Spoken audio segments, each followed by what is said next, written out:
What is up, everybody, and welcome back to the Triple H podcast, the episode of the off season. Dunny and Jake back at it, ready to break it down. A spicy off season thus far. The Warriors are the champs once again, and back to a crazy NBA off season. This feels right, Jake, doesn't it? Definition of feels right might be a little different, but yeah, no, I'm excited. We've already got some drama today, which of course we should have known as we were putting this together last night. Like, of course something was going to happen today, and we've had like 3 crazy things happen today already. So I'm excited. It's going to be a wild free agency ride. There's a lot of like maybe the high end players aren't going to be as dramatic as some other years past, but I feel like there's a lot of good mid tier players and interesting restricted free agents that are not going to be with their teams next year, one way or the other. At least a couple of them. So there's a lot to talk about, a lot to get into free agency wise. So yeah, how are you feeling? I'm feeling good, and yeah, I'm in agreement with that because I feel like we've already seen a few key rotational guys get moved. Other few rotational guys declining player options today, and then some more that have been rumored about. And like you said, not a lot of stars who are free agents or due for big money, but then you have a guy like Jalen Brunson, who the New York Knicks are apparently contemplated giving a max contract. So maybe we don't have superstar names out there, but there's definitely guys getting significant deals and teams, seeming to build a championship roster and going after, these 3-and-D guys, locker room guys, and then just role players who are opting out of old situations. So, Yeah. No star names, but definitely going to shake up the NBA a bit. So want to start with the news of the day, I guess. Big Like trade. whatever, like an hour ago, Woj broke this. DeJounte Murray traded to the Atlanta Hawks for 3 first-round picks, a pick swap, and Danilo Gallinari. So no, I mean, everybody when they were talking about this swap, I feel like earlier in the season, even when you've kind of heard Murray to the Hawks, it was always with John Collins attached. Every Hawks Yeah. trade that we've heard about has been John Collins attached. So instead of that, the Hawks make a move, get Murray, mortgage a lot of their future with a lot of those first round picks, but they've got their backcourt or what they think is their backcourt of the future now with DeJounte Murray and obviously Trae Young, their franchise player. How did you feel seeing this deal come across your timeline? So initial thought, my bias kicked in, and I was a little bummed that the Celtics didn't get DeJounte Murray, if I'm being honest. But as far as breaking down the actual trade, I don't know. I think I'm a little higher on it than you are. I think me and a friend were talking about this the other day. Like, I saw that the Celtics would have to give up 3 first rounders for DeJounte, or at least that was like a made up deal. And I was like, ooh, I always hate like the, crazy amount of first rounders. But in a Celtics situation, in a Hawks situation, they have super young rosters, and more notably, their star players are, the young guys. You're thinking of Trae Young here, DeAndre Hunter, who's really coming to his own, John Collins, if they keep him around, that is. But they have the young core. They really shouldn't need the draft pick, especially, if they're getting a guy like DeJounte Murray in return. And then as far as them, so, I didn't mind the trade as much as on paper it kind of looks a little weird. But then just thinking about Murray and Trae Young playing with each other, I don't know how it's going to look offensively, but I honestly think Murray is going to take off so much pressure on Trae Young defensively. I don't think as many teams are going to look to attack Trae Young because they can put Murray on their primary ball handler, and kind of rattle the other team's offense a little bit. And then DeJounte Murray is a really, really good and underrated playmaker. And Trae Young can play a little more off ball, which he's never really been able to do. I honestly think DeJounte Murray is easily the most talented guy that Oh yeah. Trae Young's ever played with. So I think it's going to be super interesting. I think DeJounte Murray's defense and playmaking is going to have the biggest impact on the Hawks for sure. Yeah, it's definitely the most talented player he's been with, which is huge. Like you can't understate that. Dude was an all-star last year. He's on Team USA. Like this guy has been around the block. It's going to be an incredible backcourt pairing offensively. I'm not as high on it defensively. He's only 6'4". I'm just worried about they don't really have any wings to go. I mean, I guess they're hoping that guys kind of develop a little bit. You got DeAndre Hunter there, who's just been battling the injury bug. They've got Okongwu there who can kind of solve a lot of problems at his best case scenario. I'm just worried about, I'm imagining this roster against the Warriors or against your Celtics in the playoff series, and just those guards just having a hell of a day guarding any of those other, or Luka, like a guy like that would giving them trouble. That's my only worry. But I think this team's ceiling now and their floor is significantly improved by having a guy like Murray alongside Trey. And like you said, offensively, like what it's going to be able to do to take the pressure off of Trey, like the ball handling responsibilities. Like Trae Young better be watching.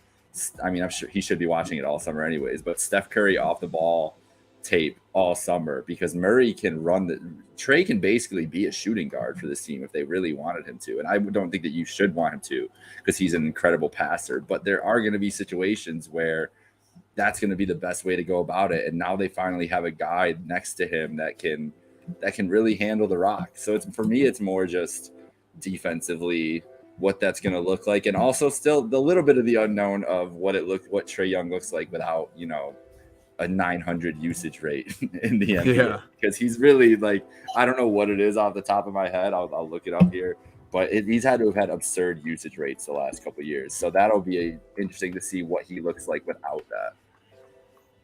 Yeah, I agree with pretty much all of that. And I think that's important, what you first brought up about, just because they have DeJounte Murray now alongside Trae Young, I don't think anyone should think that this makes them or puts them in that contender conversation, because it definitely doesn't. I also think that they need to either bring back Collins or get a significant player or like third piece to even come close to the contender conversation.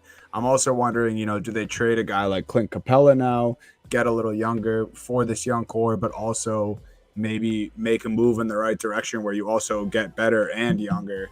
Yeah. So in those respects, I think they have a ways to go before we see them in that light. But I agree, ceiling definitely improved, floor for sure improved. I think this year with this roster, they could be an improved playoff team. But yeah, I think time will tell. And I would guess that they're not done this offseason, but who knows?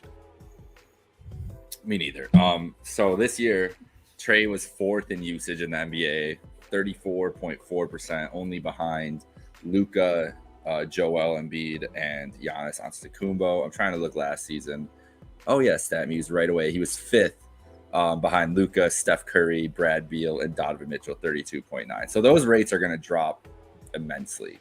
And so just wondering what his stats look like really when it comes to that, because he was obviously had a great year statistically last year, 28 points per game, 9 assists, but those you would have to expect everything's going to drop a little bit across the board, but it might be better overall for the entire team. DeJounte Murray is on the bottom of this list. I'm not going to try to count this out quick, but he had 27.3% usage last year as well. So another high usage player.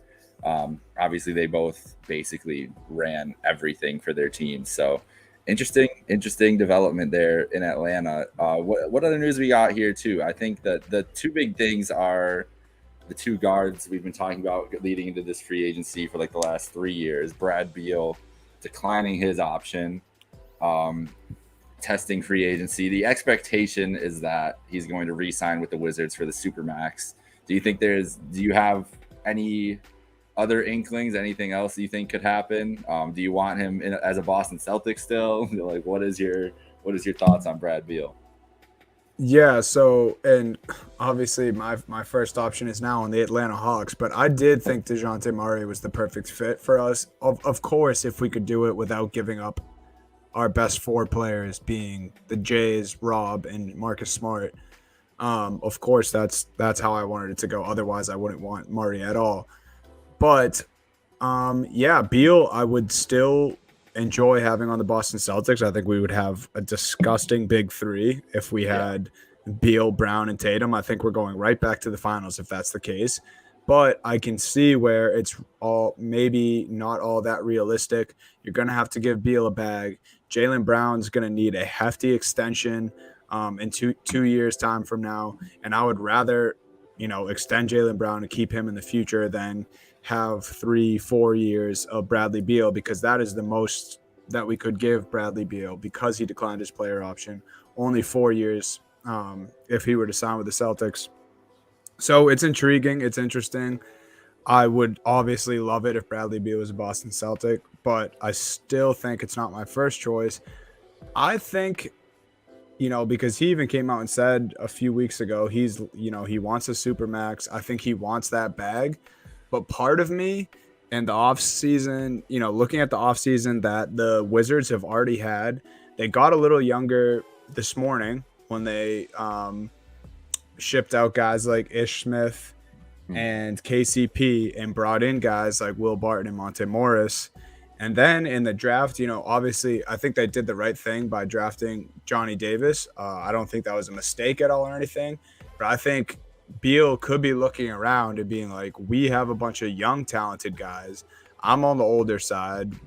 We're not contending if I stick around here. Yeah, he can get the bag, but I feel like he's also dropped comments recently about he still wants a title.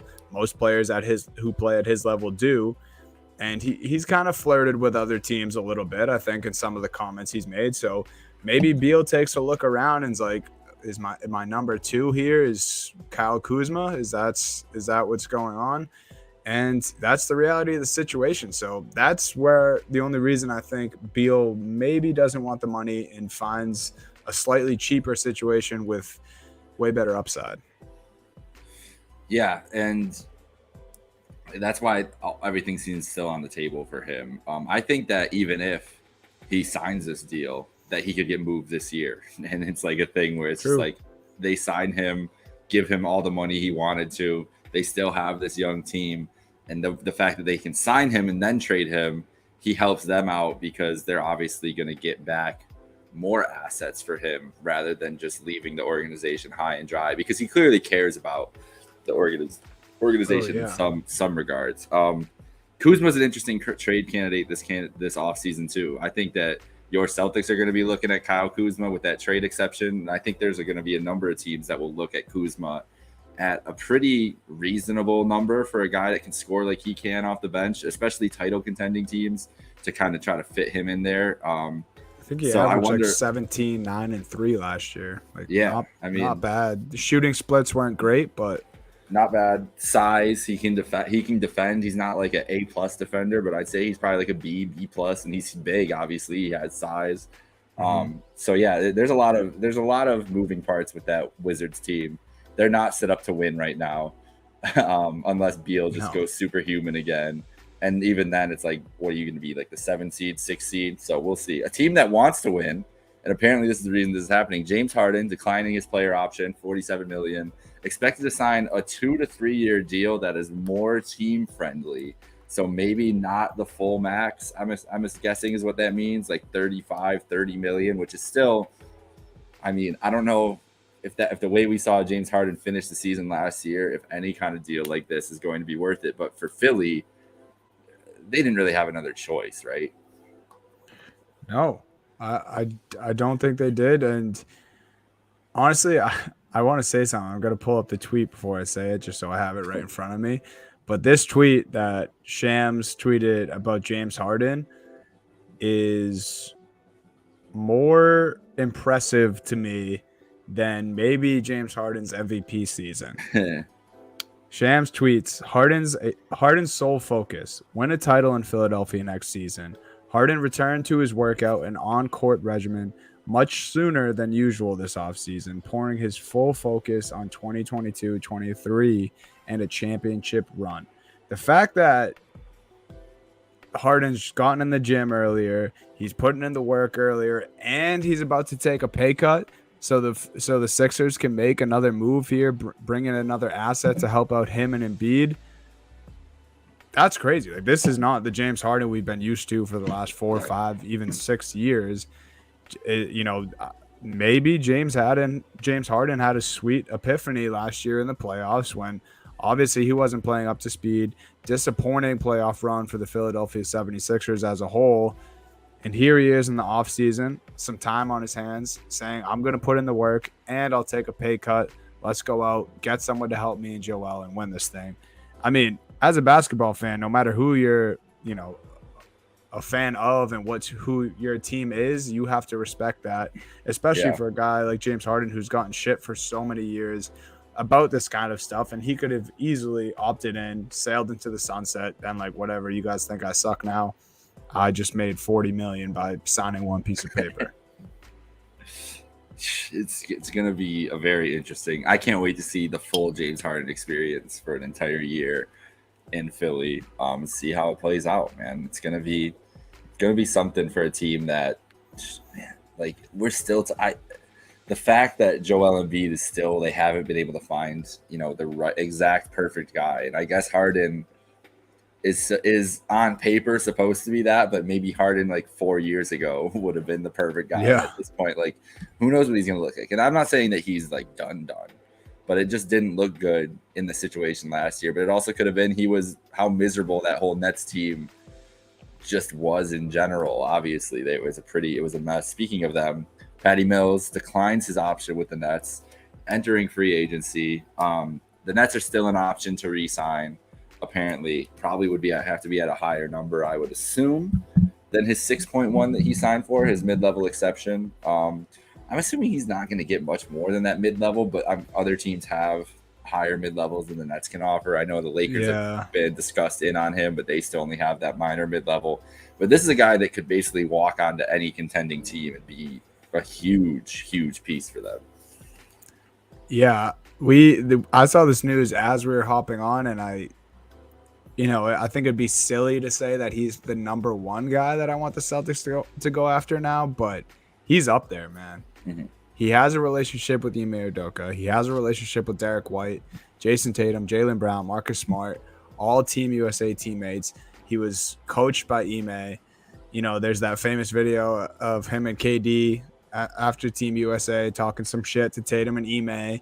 And then at the end of the Nets Celtics series as well, I think Mills would be a great fit. Someone that the Celtics desperately need to just come in, bang threes off the bench. But like you said, he could walk onto any contender and give them that push, give them that edge. I mean, Mills is a guy who we've seen people do this for years. The Kyle Korvers, the JJ Redicks, just guys on that level. The Danny Greens, just impacting championship basketball. So I don't really blame Mills for declining this. I think if you are a role player on the Nets, you probably have no idea what you're going back into next year. I don't think the Nets organization has any idea what's going to unfold this next week and then the start of next year. So if Mills wants a little bit more money and a little bit more security or chemistry on a team, I don't have a problem with that at all. If it could be the Boston Celtics, then that is the perfect piece to come into that organization. I would have said the New York Knicks if they weren't about to give Jalen Brunson $1 billion. Like, it seems like he could do. He is not the player Jalen Brunson is anymore, but kind of serves that same role.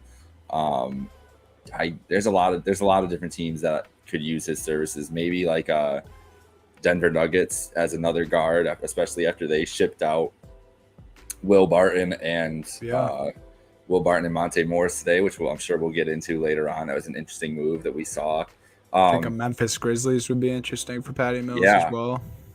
Yeah, honestly, he seems like a Heat culture guy as well. I could definitely see him down there. I can already picture him in Miami Heat jersey.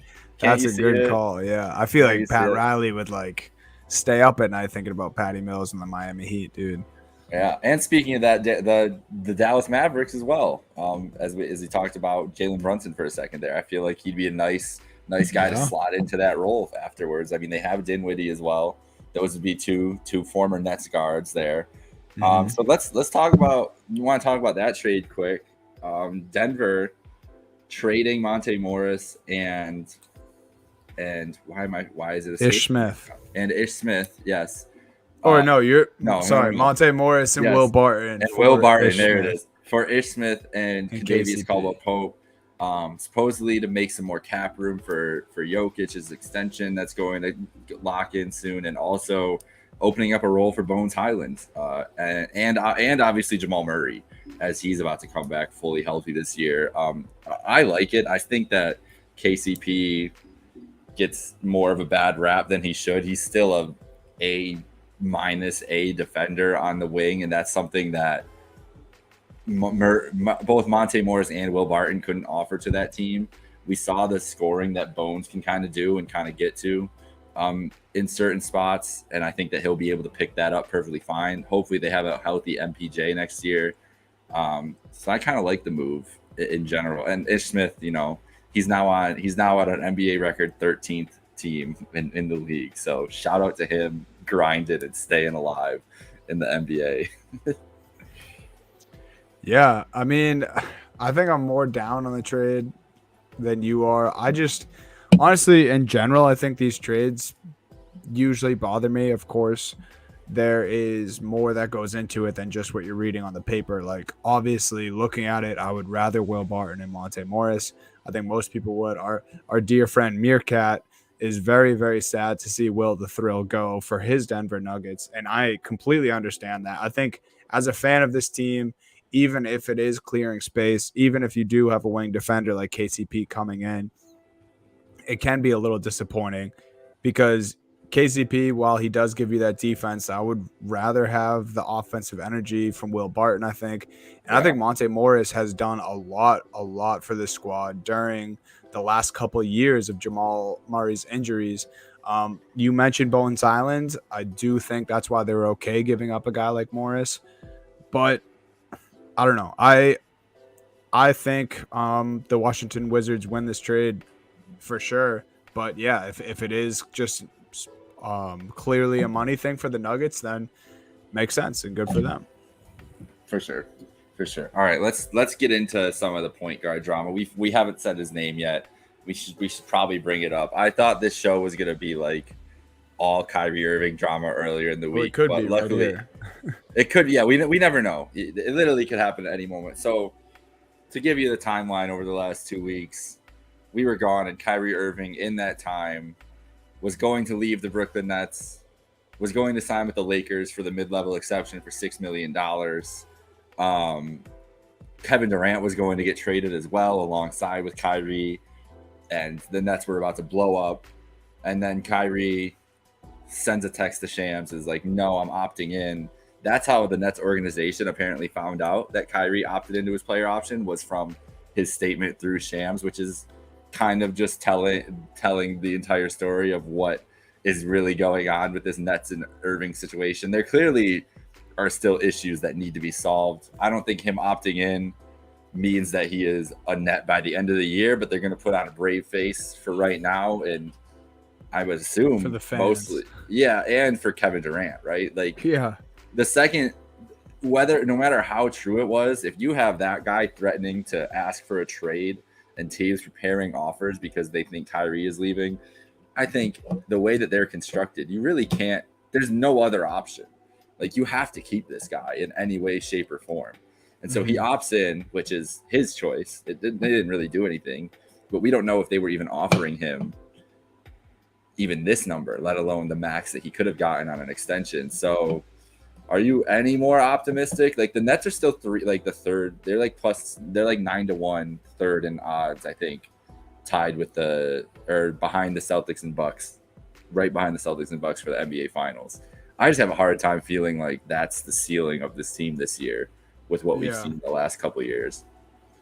Yeah, here's what I'll say about that. So, in no way, shape, or form is this me trying to dance on Nets fans' graves or even poke fun.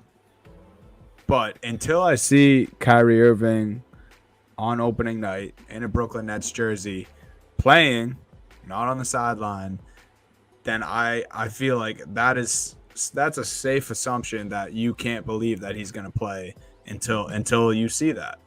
Because I think Nets fans were very, very excited at the beginning of this offseason when I forget the exact quote, but somewhere along the lines of this, Kyrie said, I can't strand my guy number 7. Like, I'm not going anywhere, meaning he wasn't leaving Kevin Durant out to dry. That means nothing. I would feel less safe because he stood in front of a packed TD Garden in Boston and said that if you guys will have me back, I'll return next year. I mean, you just can't believe Kyrie's word at this point. And, I'm not taking anything away from his basketball abilities. When he plays, he's one of the greatest players on the court. He's one of the best players in the league. Not taking anything away from him. But I think we've learned with Kyrie Irving, you can't really take what he says for the truth until you see it. So I think him opting in was, I think Nets fans can feel a little more optimistic. And the fact that other teams came out except for the Lakers and said that there was really zero interest there, that's also something to be optimistic about. So sure, I think Nets fans can be optimistic. I would not get my hopes up just only because I've seen this before until I see him play. Yeah. Let's get to the season. That's really all I can think with. Right. And until we start hearing more rumors, which I'm sure we will. Yep. What are the odds? We're about to hit the very slow times of the NBA offseason. The free agency rush is this first week and a week and a half or so. And then it's really summer league is kind of, it's a different, there's teams talking to each other there and everything. But once that's done, I mean, we're really in a slow period. How many under the amount of Instagram lives we have with Kyrie Irving? I feel like there's at least 3 or 4 coming where he says some ridiculous shit. At least 3 or 4. We can probably anticipate some more Twitch streams talking about OnlyFans as well. He really does love his Twitch streams. I didn't realize he was such a gamer. Hey, if he went to the Lakers, him and AD start a little Twitch stream together. That's true. Possibly. Speaking of the Lakers, Russell Westbrook, all in the least surprising news. Oh my God! $47.1 million. I was listening to a podcast yesterday, and they made this point very well. He posted that video yesterday of him singing that new Beyonce song "Break You Free," which is basically about trying to break free of a 9-to-5 and go do what you need to do in your life. And they were saying, how does this apply to Russell Westbrook, who is opting into $47 million? He's not breaking free of anything. He's literally this has no correlation to anybody like you and I working a normal day job as we do. Russell Westbrook, but I think he's living happy. He's like, you know what, bro? Y'all can say whatever you want. Yeah. I made $47 million by doing it. He could average 21% from the field next year. He's still getting paid $47.1 million. So kudos to him. But I mean, I don't know. I don't really have any comments on this. It's just bad for the Lakers. It's always been bad news for the Lakers. Once they made this deal last year, you knew this was coming. Yeah, I'm still a Westbrook guy. I'll always love Russell Westbrook. That doesn't mean that I won't, point out when he's playing bad, because I did that last season. Yeah. But if you're LeBron James, if you're the Lakers, you got to be pissed that he said he was opting into this. That he was opting into his player option. $47 million. Not only, is it going to be hard to move a guy like Westbrook now if they want to do that, because no one is going to really want to take him in on that money. 2, if he sticks around, you just have to pay Westbrook that money. And if he gives you what he gave you last year, he's only worth half of that. Yeah. 3, you just don't have room to sign anyone else now, which was already an issue for this team. The depth is horrible on this team. The players outside of LeBron, AD, and Russ are horrible on this team, or at least played that way last year. It just really, really, really puts them in a tough spot. And where, I'm kind of in your camp where I believe that that was kind of a fluke season for the Lakers last year. I think if AD's healthy, I think if LeBron's healthy, they get it back on track regardless of the way Russell Westbrook performs. But the rest of that roster is scary, man. I mean, they're going to have a perfect season. And I mean that in the sense of injury luck. of Westbrook actually, fitting into a better role and playing alongside LeBron and AD better.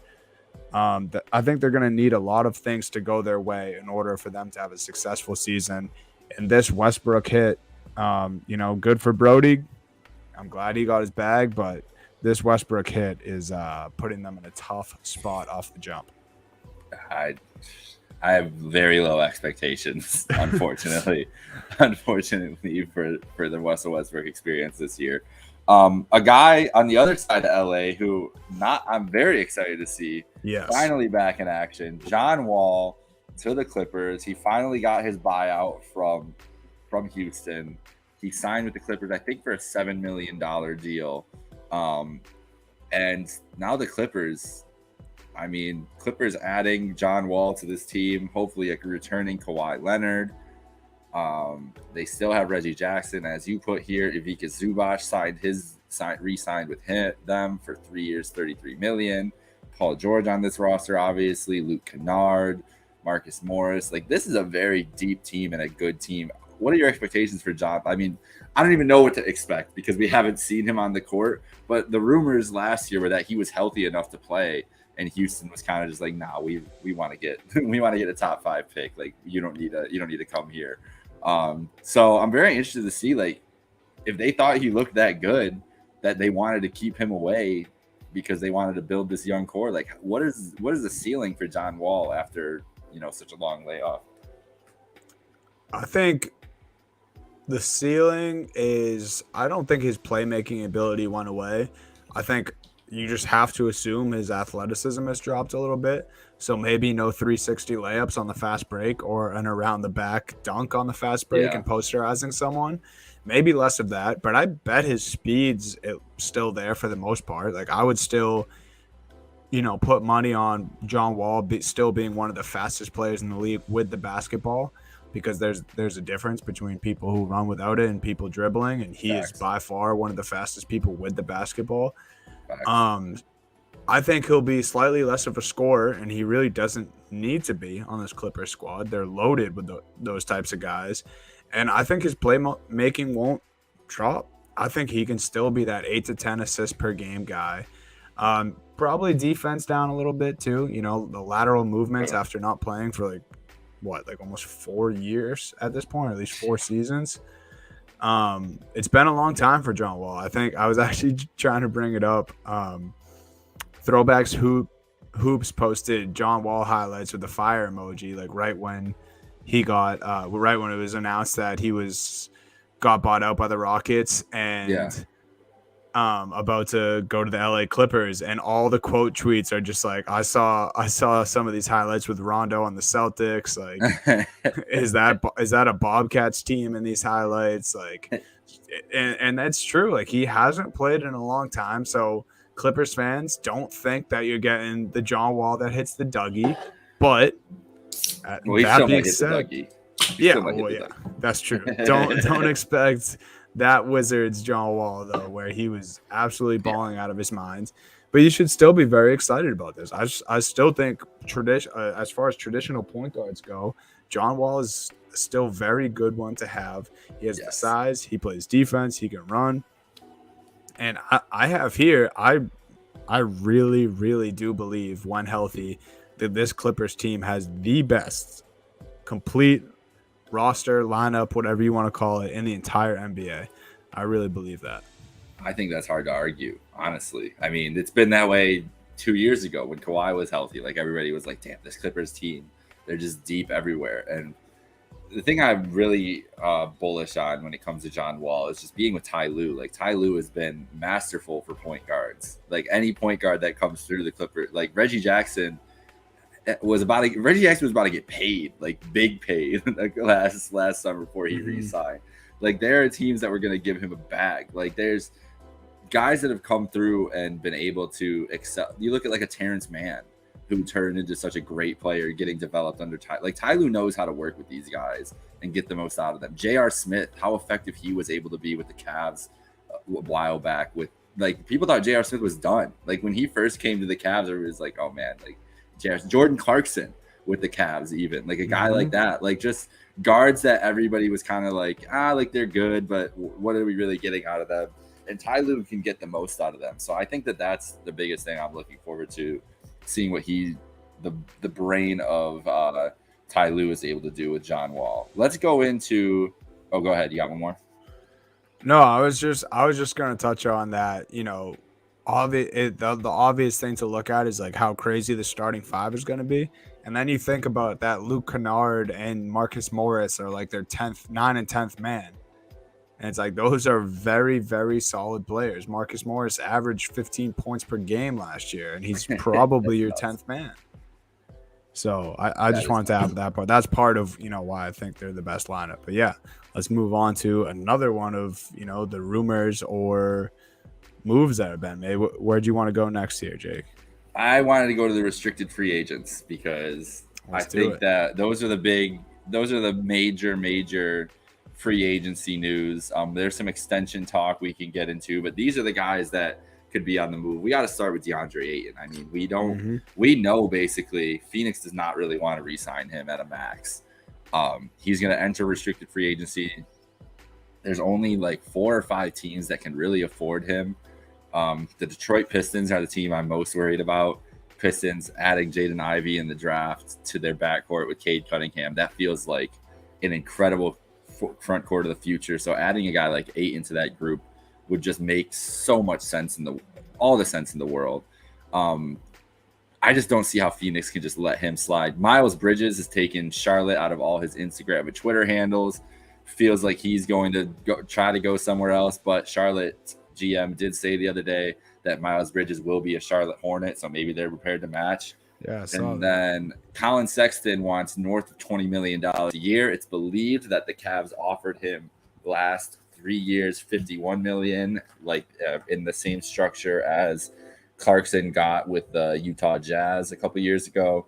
I don't know who's going to give Colin Sexton $20 million a year at this point.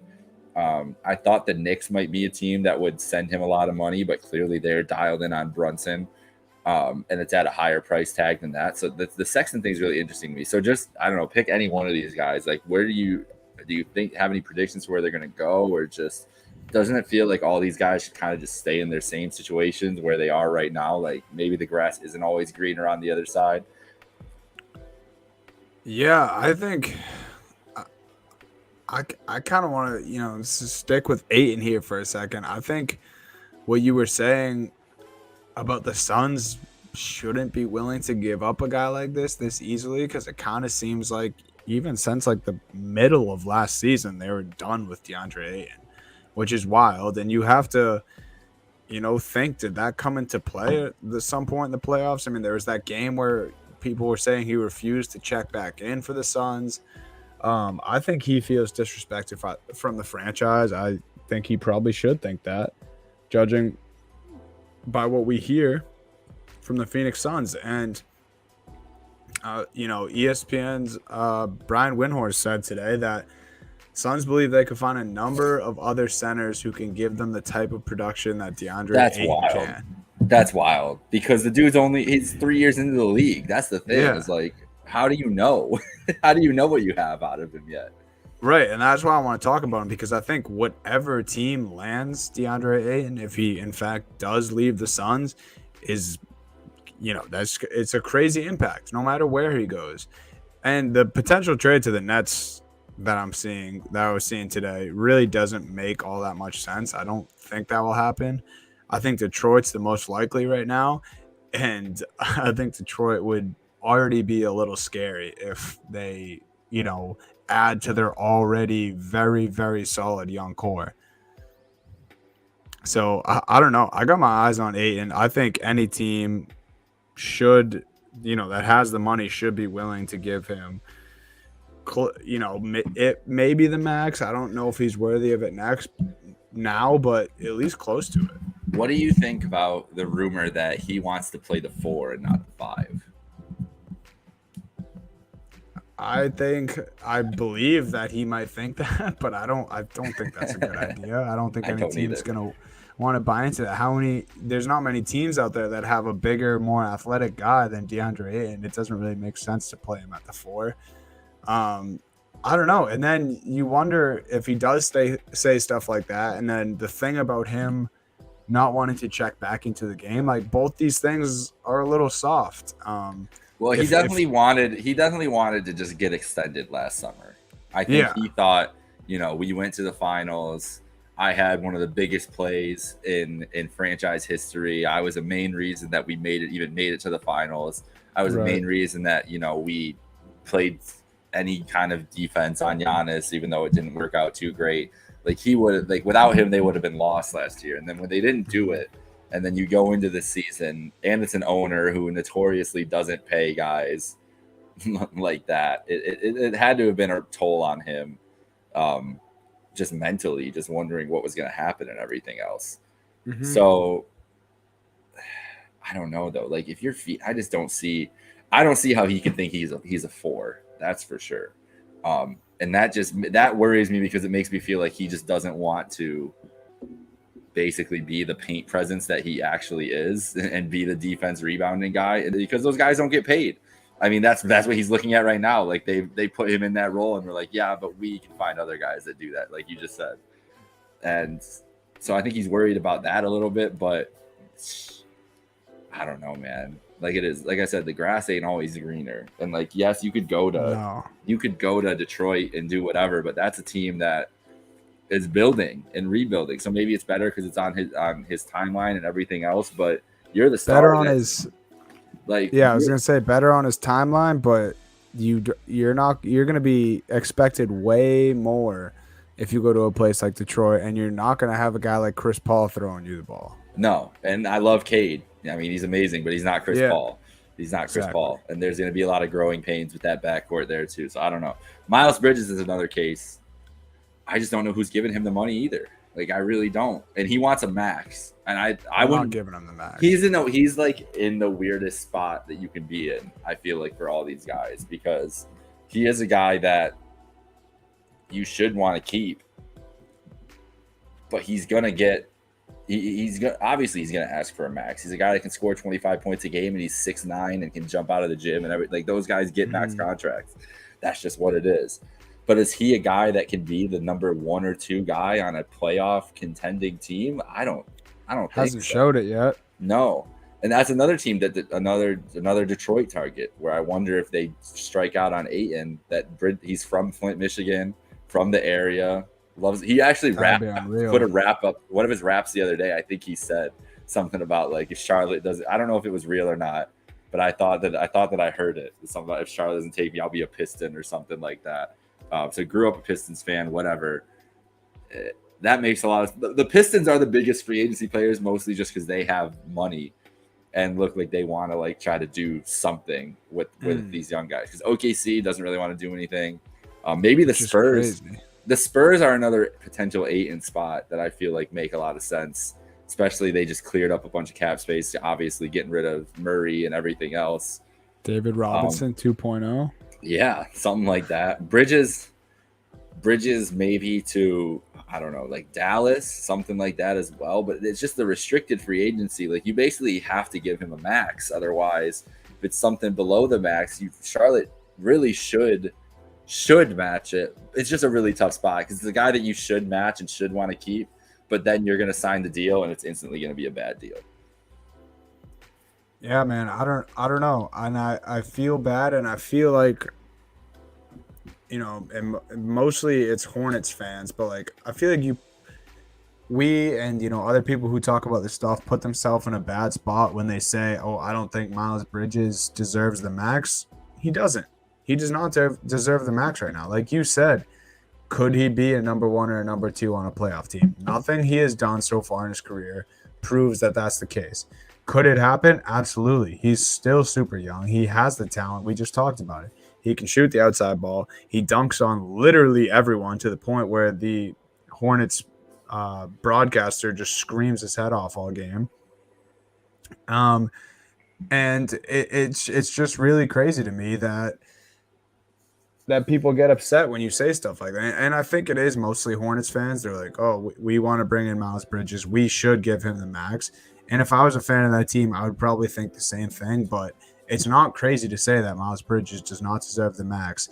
And I think he's probably the biggest wild card in all of this because, like you said, some team is maybe going to be forced to give it to him if the Hornets don't bring him back, which I really don't think the Hornets will. Yeah, I don't think they want to either. It's going to be so that's going to be interesting to see. And then Colin Sexton, the most interesting thing to watch with the Cavs is how much money they leave for LeBron James next year potentially. I mean, I'm not even joking. Like Wendy brought it up as a joke, but then they gave Sexton the qualifying offer. They haven't talked any bit to Karis LeVert. We haven't heard anything about other free agents. They picked Ochai Agbaji in the draft, which that's another guard to add to your backcourt that would basically be doing what Sexton would be doing, you would think.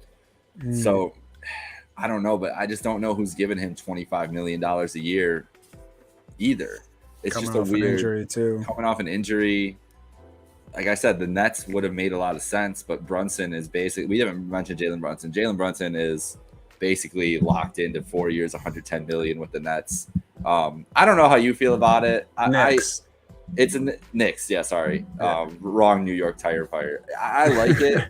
I like it from the sense that they don't have a guy like him on their team, and maybe it's going to make life easier for like an RJ Barrett. He's not going to have to ball handle. Like Derrick Rose and Emmanuel Quickly were just running all their offense last year. Brunson is worlds better than those guys, but 110 million is a lot. But crazy, bro.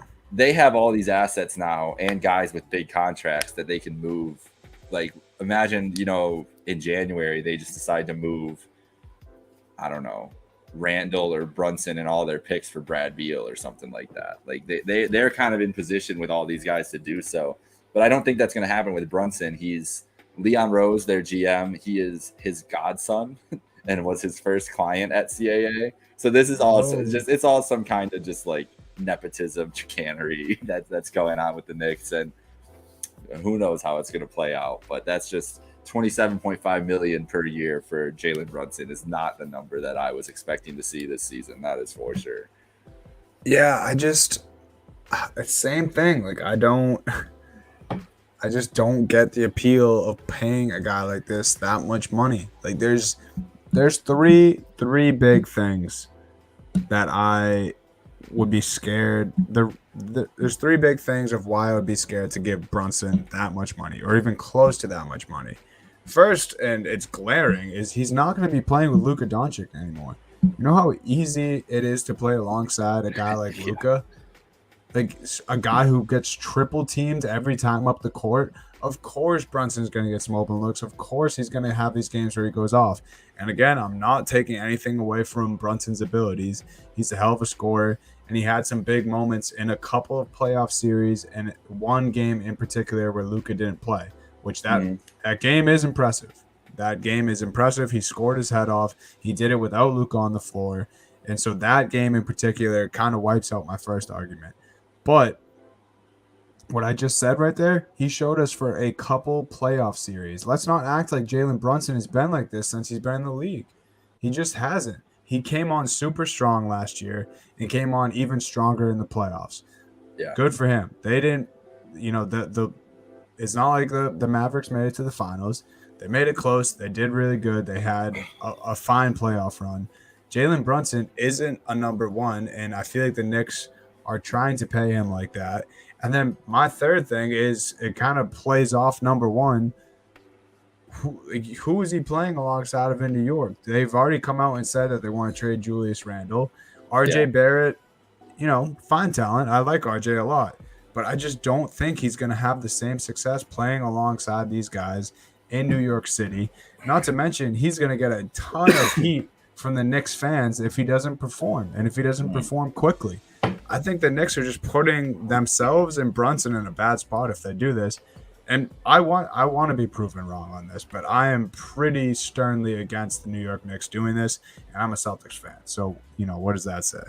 I could not agree more. It's just it's a classic Knicks move. It really is. Yeah, it is. It's a classic it's like Knicks what move. they did in the draft. It's a Shot classic themselves move. in the foot.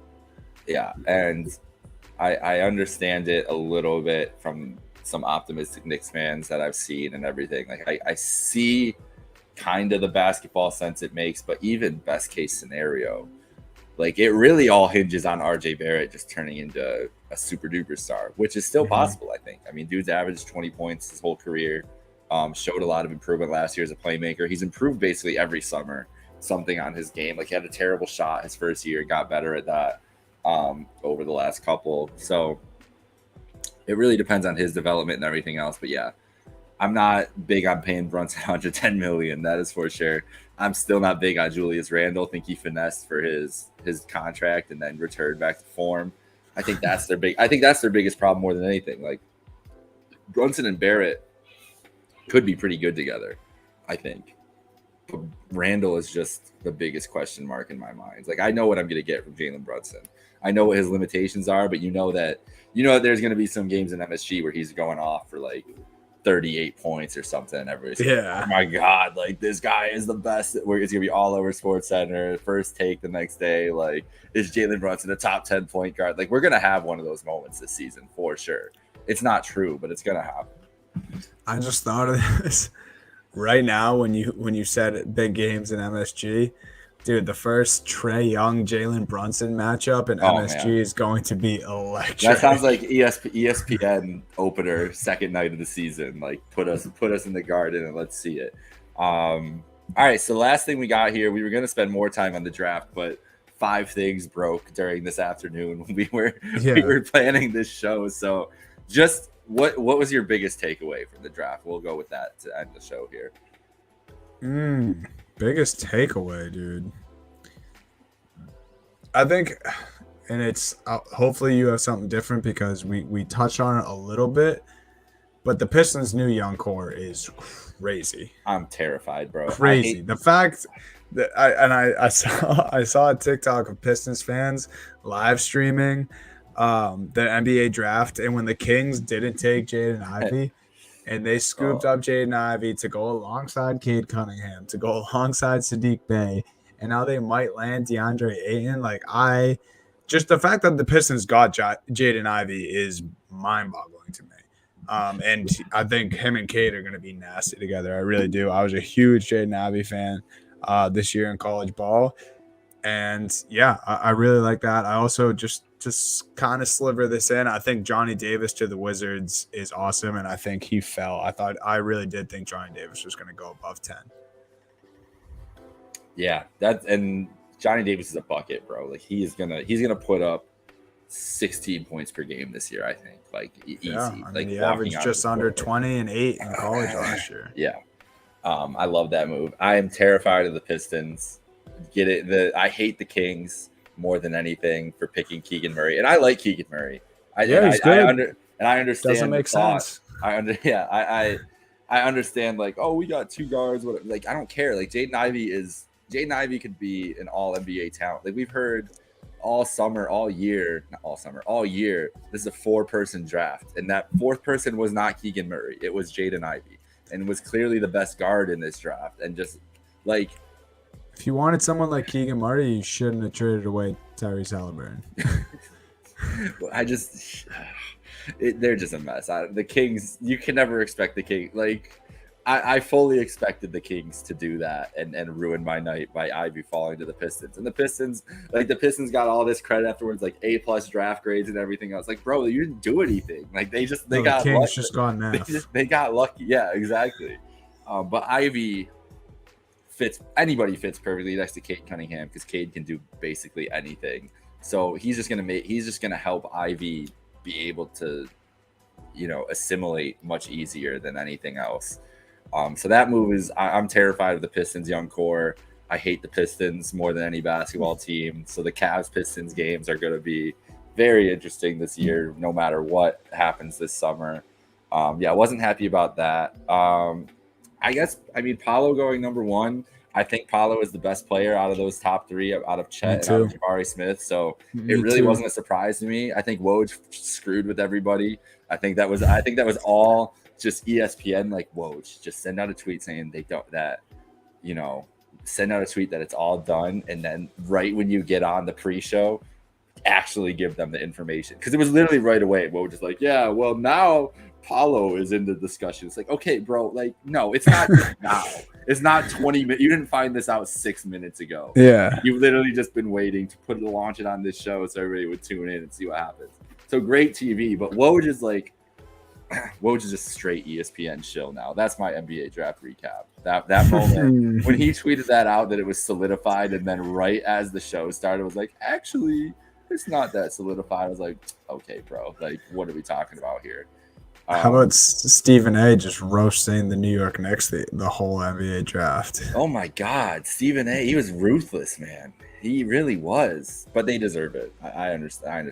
Stephen A. Always great, always fantastic. I love that he was doing like the interviews and everything too. Like, it was just so weird to see him in that. Like, I know that he can do that, but still just so weird to see him in that setting. Chet Holmgren going to OKC, number 2. Who knows with Chet? I mean, there's so much unknowns around him. I think OKC is the perfect place to go, but you mentioned SGA not being on their timeline. Yeah, he isn't really. Like, they've got a million young guys on this team. I was wondering if they were a potential Durant spot for if Kyrie was going to get traded. Like, just I get would him love back that home. so much, dude. Russ I would literally there cry too. bro. Just bring Russ and Durant back to OKC and just bring the band back together with some of the young guy with SGA and whatever else. But I do like the young pieces they have. I still think I like the Magic's more, and that has to do a lot with Paolo is going to be able to step in and just do what he does, because that team's pretty much set around him. Like, Franz Wagner kind of holds down that playmaking forward that they need. They have great guard play, obviously. It's crazy that they just have Jalen Suggs in the back pocket too. Yeah, Jalen Suggs and Paolo Banchero are going to be incredible together. Like, I'm very excited about that duo. Wendell Carter Jr. Like, I'm super excited for this Magic team. I definitely think they have a better young core than the Thunder, and I just want to get this out there because I want to say it before the season. I've been saying it to some friends. This is another thing, like, kind of like the Jalen Brunson thing. I hope I'm wrong. And I think Chet's a fantastic player. I think he was in college. I am not nearly as high on Chet as everyone else is. Like, I don't understand why we're already, saying Chet is this. Like, I feel like everyone's believing Chet when he says that he's the best player in the NBA. He's not. I like the confidence. I think it makes for good content. I think it makes good for building his personal brand, and I applaud him for that. But I think there's so many things in Chet's games that can get exposed in the NBA when he plays a strong big, when he plays a strong team defense. He puts the ball too low so many times. And that's the thing that we saw Robert Williams, who's one of the more respected bigs in the game now. He got exposed all NBA finals as soon as he brought the ball down low. And it sounds like I'm preaching to like an elementary school team here. But, I mean, there's things in basketball that still matter from that level to the NBA, and that's one of them. I think Chet's going to be great, and where this could backfire on me is that OKC is quite literally the perfect place for him to land, because he can almost make this his team in a way. Obviously, SGA is there, but outside of that, there's not really many other guys that will compete for touches and for, set plays and the offense to be run by them and just usage in general. So Chet, I think, has a great situation. He could easily make the most of it, but I think people need to temper their expectations a little bit about Chet Holmgren. Agreed. Fully agreed with that. So that's pretty much the draft. That's the top of the draft. As a Cavs fan, super excited about Ochai Agbaji. That was my number one target. Solid, man. Love him. I think he probably slipped because he's a 4-year guy more than anything else. And he's going to be a great shooter. He's got great potential as a defense. Like, he's literally going to replace Isaac Okoro, and that's essentially what that's great. And that's more than okay with me. And potentially Colin Sexton, depending on what happens in the summer. So is this actual breaking news, or is this dude just messing with us here in the YouTube? Oh yeah, he's messing with us. That's been there for a little bit. Okay, Trent, what are you doing here? That would be the dumbest trade I've ever heard. I know. I would rather have Siakam than not 8 at any point. Why would you trade 2 first-round picks? Yeah. What are we doing here? Come on, Trent. Make up a better trade if you're going to try to. I know he did do me for a second, not because I read the trade, but I just saw the breaking news and I was trying to make a point, and then I was like reading back and forth. But yeah, no, not That's not true. happening. DeAndre That's Ayton not still remains a free agent For now. as of right now. Yeah. For now. All right. That'll do it for our show today. Follow us at Happy Hour Hoops. Subscribe to us wherever you get your podcasts. For Donovan Holden, this is Jake Micah. Enjoy your summer. Enjoy free agency. We'll be back next week with a little bit of a recap. Enjoy your 4th of July weekend as well. Enjoy the holiday weekend. Hopefully you have some good time with friends and family. Stay hydrated. Stay hydrated. Enjoy the summer. We're in the dark days, so hopefully you're catching up on some shows, some Stranger Things, some The Boy, whatever shows you to watch. Get there. Basketball season will be back before you know it. Peace, y'all. Later, guys.